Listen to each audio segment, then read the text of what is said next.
of April 2022 at 1700 UTC. In the interest of time, we will not do a roll call, but all attendees' names will be noted on the wiki agenda page after today's meeting. We will have English, French, Spanish, and Russian interpretation on today's call, and a kind reminder to please speak clearly and slowly to allow for accurate interpretation.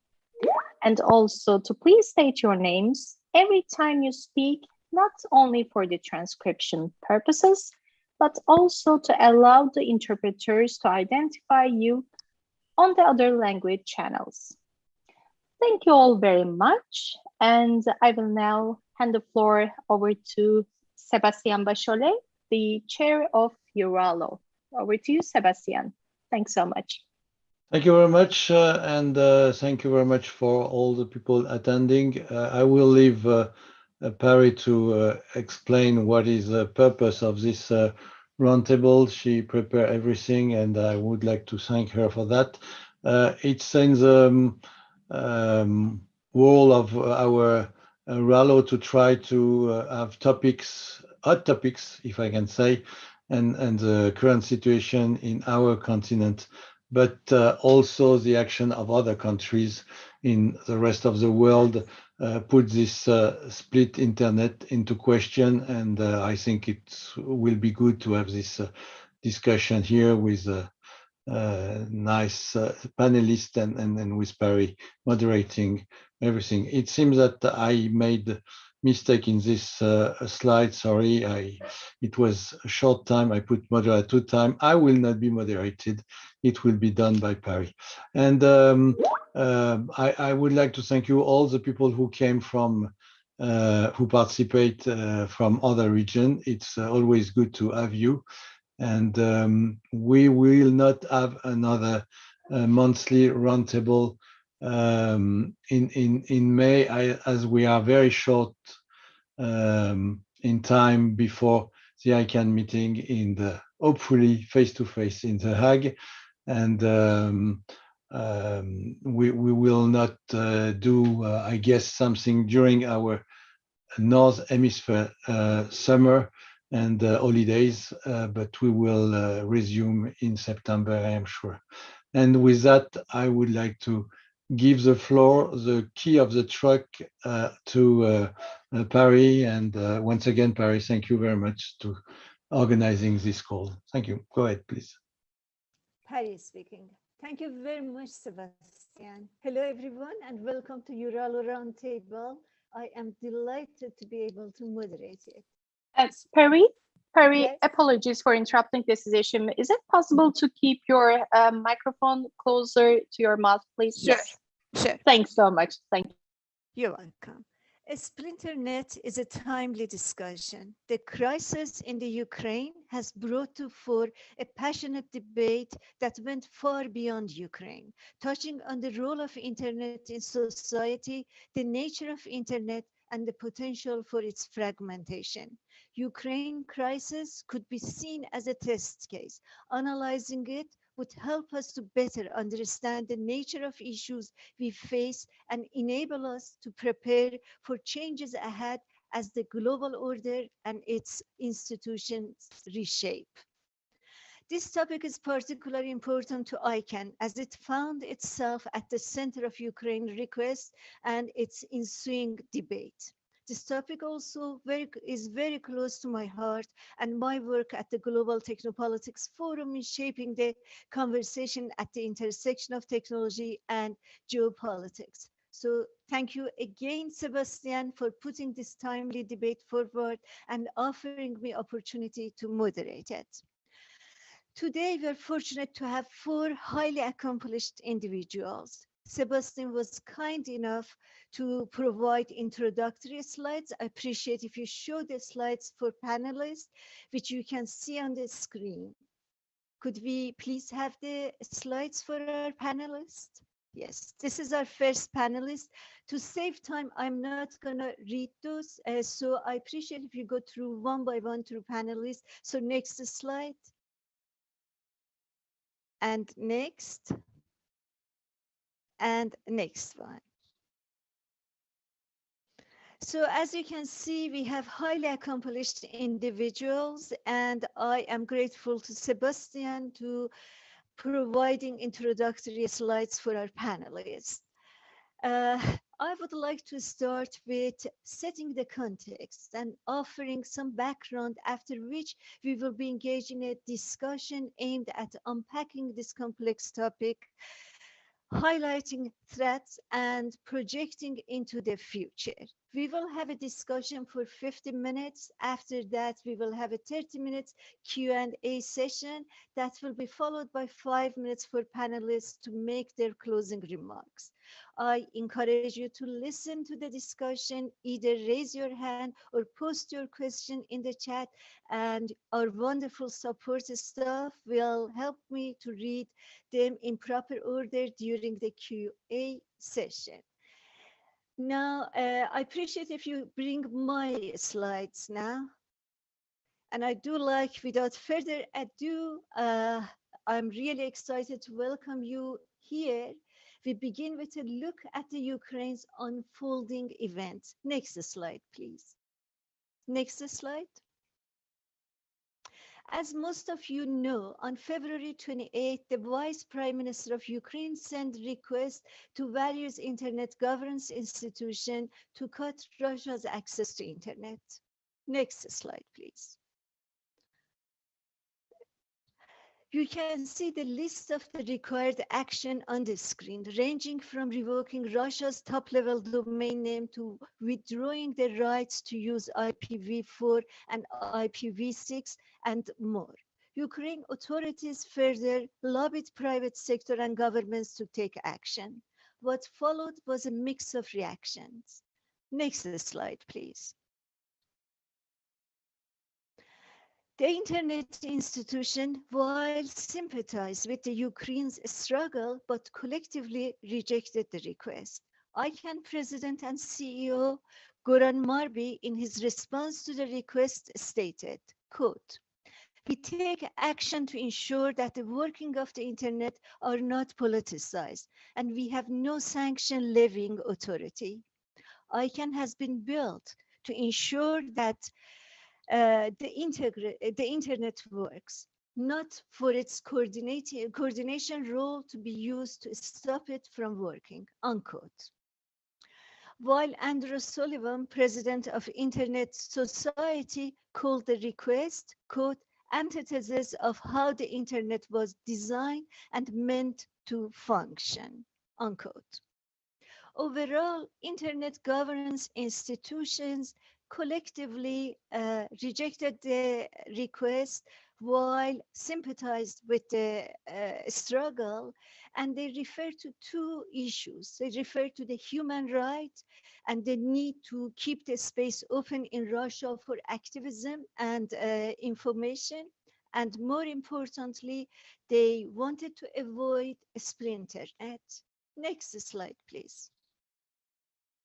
Meanwhile, Facebook and Twitter are blocked and cut off by Russian government. On the other hand, Apple, Microsoft, TikTok, wanted to Netflix, avoid and many others voluntarily withdrew from the Russian market. The European Union in turn banned state-owned RT and Sputnik, blocking and removing them from search engines and social networks. As you can see from this brief introduction, the responses to Ukraine crisis were mixed. Regardless, Russia rapidly joined the likes of Iran as a digital pariah state. Suddenly, the fear of a splinternet became real. But what is a splinternet? You can see on the screen definition given by Internet Society. Overall, it is when the open, globally connected Internet, the network of networks, is fragmented into separate networks that might use the same names and protocols as the global Internet, but the information is controlled. Next slide, please. The responses to Ukraine requests ignited a passionate debate on internet among those who think internet should remain apolitical, those who think it is and always has been political, and third group who divide internet into infrastructure and application layers with different roles allocated accordingly. And finally, those who see internet as a disruptive force that is reshaping politics altogether. Next slide, please. Those positions have many implications, and I have selected several topics for discussion. Depending on how much time we have, we will touch on some of these issues that I have listed here. Next slide, please. Now, I would like to start today's discussion with Chris, your advisor to RIP NCC. Would you please tell us what it does and how they responded to Ukraine request and what was the justification? Yeah, thank you, Parry. And hi, everyone. It's good to be here. Chris Buckridge from the RIPE NCC, called Record. Yeah, RIPE NCC is the Regional Internet Registry. So we register IP addresses and internet number resources, so also autonomous system numbers, for a service region which covers Europe, Middle East, parts of Central Asia. So the main, what you see of that is primarily a public registry that we maintain with information on who's using what IP address ranges. And that's useful for operational purposes. It's necessary for law enforcement, other stakeholders as well. And so this is a really fundamental role function in the global internet. We're one of the 5 regional internet registries that do this for different regions, and we all cooperate to ensure a consistent global registry of who has those IP address resources. Now, the request came in from the Vice Prime Minister, or the Minister of Ukraine, was to deregister IP address resources from Russian internet users, or Russian members of the RIPE NCC. And I think two aspects to this. I think on the one hand, this is obviously a very fraught and difficult moment emotionally and in terms of politics, and understanding that this is sort of a desperate act and trying to do something to save their country. I think on the principled side for the RIPE NCC, it was a very straightforward decision. This is not something that the RIPE NCC can do. It would mark a very problematic step away from the principles on which we're based. It would essentially destroy the trust that the global community has in us to operate in some ways beyond the reach of political interference, and simply to ensure that we maintain the most accurate and useful registry of who is using internet resources. So there was, we responded to that. I think we've had some good discussions about that. We've seen a lot of support from the community for that position, as has ICANN, I believe. And I think that's really important. And obviously you referenced the articles that Andrew Sullivan and others also wrote in support of that position. So I think the point that I would make really in relation to that is that this was multi-stakeholder governance bodies and the multi-stakeholder model of internet governance working exactly as planned. It was doing exactly what it was intended to do. And that's important because the argument we have had over the last 2 decades of internet governance discussions about the role of government, one of the really pervasive questions that has been there, particularly coming from authoritarian states or states not in the sort of the Western democracies, if you want to call them that, has been that having these functions in the private sector, in the jurisdiction of Western countries, Western European, North American, would mean that when the political temperature turned up, when things got rough, when there were conflicts, the organizations responsible for these functions would simply carry out the political will of their domicile Western countries, and therefore would do something like disconnecting Russia from the internet or deregistering Russian resources. Now, we've actually now seen this happen, and what those organizations have done instead is to say, no, whatever's going on politically, we're going to stand on the principle here. We're going to remain true to the cause that has been established for us, which is to maintain a global internet and to allow for the functionality of a global internet. So I think that's going to be a really important point going forward. I think there do remain other points, which we can maybe get into later, that will continue to be a challenge for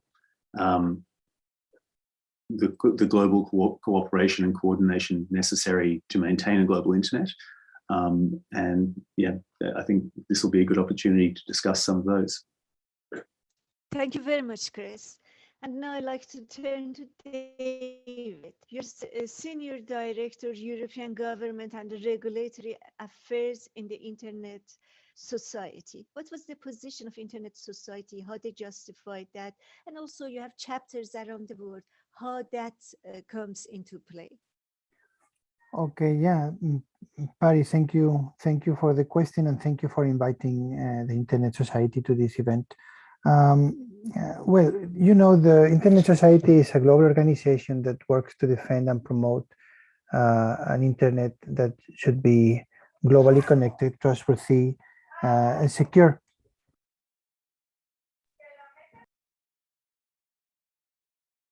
So I have to say that, of course, all these proposals in relation to the Ukraine situation go against this objective of having this infrastructure globally connected, open, secure, and trustworthy. As you said, we have this global community that we work with around the globe, and we wanted to explain to these people that are sitting sometimes in places where this situation with Ukraine and Russia is perceived from very far away. We wanted to convey the message that it is important to ensure that the operations and the activity of the internet remains out of politics. In these discussions with our community, we really had to sometimes struggle to explain that this is not an issue about Ukraine, this is not an issue about Russia only, but because this can be certainly the proposals that are being put forward can be a very bad precedent that can be repeated elsewhere under similar circumstances. And we know that wars are happening around the globe. It's not only the current war, and then these political proposals to interfere with the way the internet works could be also proposed in the case of a coup d'etat, on other situations where there are happening political turmoil. And of course, we have to be consistent with our message. We need to maintain the network working for everybody, and yeah, we finally we convey this message, and our community is fully aligned on this issue, and we really need to pass on the message and keep on insisting that this is not only about Ukraine, and this is a global threat. Thank you very much. I'd like to turn to Jamal. You have written extensively, researched and wrote extensively on internet governance in Europe. The Ukraine crisis was a European issue. How do you define their response within the digital realm? Thanks, Pari. It's first of all, it's great to be here and to be in such distinguished company to discuss these issues. maybe I could swing back a bit on the question a bit in the interest of having a discussion around these issues, maybe raising some points on the way. So you talk about, the fact that this is a European conflict, and that we're dealing with this on the European level, in a European kind of way. I'd like to maybe take one step a bit further back and look at the internet itself. David, again, full conversation point. You said that you wanted to keep the internet out of politics. I would contest that the internet is very political in its very nature, and I think that that's one of the things that we need to try and understand as well in this conversation. I can see the clear lines of limitation where this stops. But for me, one of the questions about talking about the fragmentation of the internet is also that we seem to mix up quite a few of the different issues that are at stake. We can talk about the internet as a tool for economic growth. We can talk about the internet as a communication tool. But what we're doing is we're talking about different layers of internet. We're talking about infrastructures, we're talking about content, we're talking about different types of ways in or different applications of the internet and so on. And there, I think some of these discussions get a bit blurred. And somebody will talk about blocking Facebook and asking for IP addresses to be blocked in the same sentence. And that's not the same kind of conversation. Right? And I think that's very important. Also on the political level, when it comes to European politicians thinking about, talking about how we are actually trying to govern this internet space. So there it becomes useful, and I note we've got people like Olivier and Wolfgang in the crowd as well, who talk also about governance on the internet and governance of the internet. And there I think that's one of the issues that we can bring to the table when we're talking about the fragmentation or the future of the internet and how it's governed, is thinking about these two different ways. And what's troubling in the European context, in a sense, is that this duality is being blurred again, I think, when it comes to policy making. So that's a bit of a starter. I can carry on, or you can move to Kieran.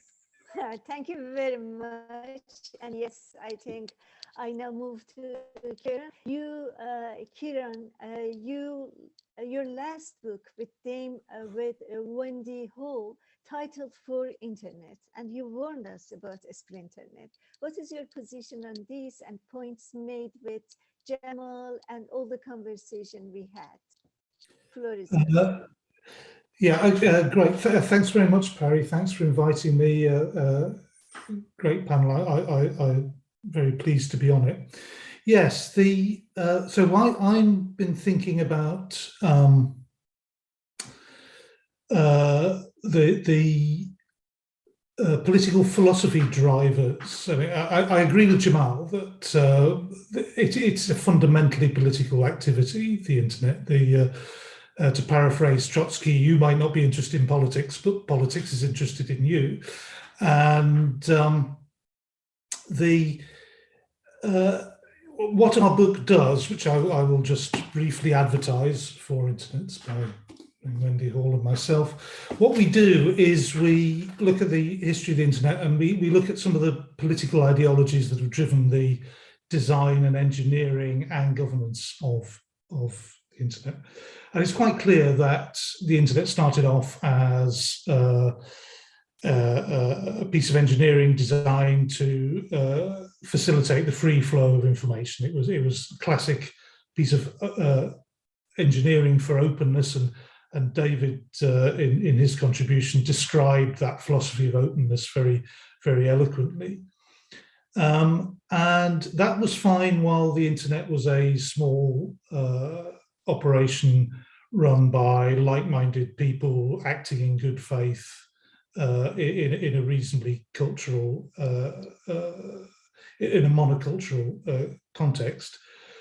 Of course, as the internet grew, as it scaled, problems arose. We had cyber attacks, privacy problems, fake news, misinformation, trolling, crime, money laundering, and all sorts of collective action problems that arrive the moment that highly disparate and diverse groups of people start to pass information between them. At which point, there was a lot of ideological pushback against the open internet.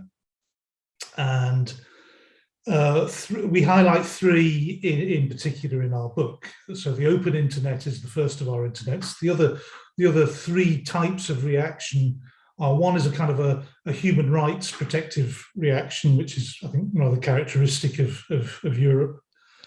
One is a more of a sort of commercial view that let's regard the internet as a piece of property and let's have market solutions to all this. And this is very much an East Coast American position. The US Supreme Court has adopted it quite strongly. And then the third is a kind of paternal shading into authoritarianism, which clearly China is probably the most advanced country able to put down an authoritarian ideology for the internet. And so we have these four ideologies struggling. There's openness, the commercial internet, human rights protection, and the authoritarian internet. They're all legitimate. I think all those responses are legitimate. I don't want to criticize any of those reactions strongly, but they have to coexist, because you are not going to get the Chinese to respect human rights anytime soon. You're not going to get the Europeans to see the internet as just a piece of property where market solutions reign. What I would say is that